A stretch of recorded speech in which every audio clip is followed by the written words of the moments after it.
Presiden Joko Widodo optimistis pertumbuhan ekonomi Indonesia pada 2022 akan mencapai 5,3% secara tahunan. Proyeksi ini diyakini akan menempatkan ekonomi Indonesia pada peringkat ke-1 di antara negara G20 lainnya. Jokowi mengajak seluruh masyarakat bersyukur karena Indonesia telah berhasil keluar dari pandemi COVID-19. Menurut Jokowi, kehidupan di Indonesia saat ini mulai berangsur pulih, bahkan sedang di masa transisi menuju normal. Jokowi juga mengajak seluruh elemen masyarakat dari ekonomi kelas atas hingga bawah untuk bergotong royong dan bekerja keras agar bisa bangkit dan mengejar berbagai ketertinggalan.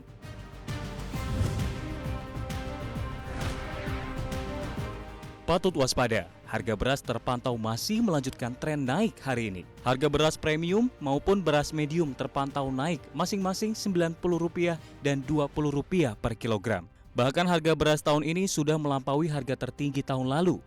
Per 30 Januari, harga tertinggi dilaporkan terjadi di Kalimantan Selatan yang sempat menembus Rp17.000 per kilogram, tepatnya di Rp17.730 per kilogram. Sedangkan harga terendah dilaporkan terjadi di Sulawesi Selatan dengan Rp11.680 per kilogram. Pemerintah sebenarnya sudah menugaskan Perum Bulog melakukan importasi 500.000 ton beras untuk menjinakkan harga beras yang terus naik, sementara amunisi pemerintah untuk melakukan intervensi menipis.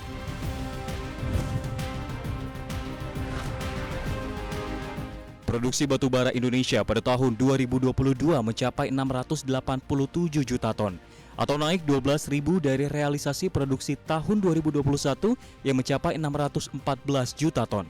Menurut Menteri ISDM Arifin Tasrif, realisasi produksi batubara pada 2022 ini bahkan melampaui target, tepatnya 104% dari target 2022. Peningkatan produksi batu bara di dalam negeri pada 2022 juga turut dipicu peningkatan permintaan konsumsi batu bara di dalam negeri. Kebutuhan batu bara di dalam negeri pada 2022 disebutkan mencapai 193 juta ton atau 116% dari target 166 juta ton. Produksi batu bara mencapai 687 juta ton ini juga merupakan hasil produksi batu bara terbesar sepanjang sejarah Indonesia.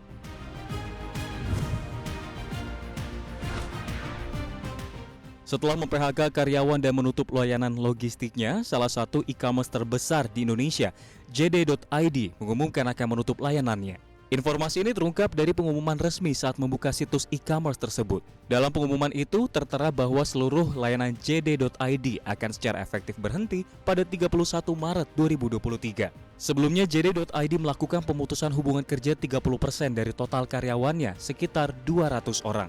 Berikutnya, perusahaan patungan e-commerce Cina JD.com dan Provident Capital menutup cabang logistiknya GDL Express Indonesia.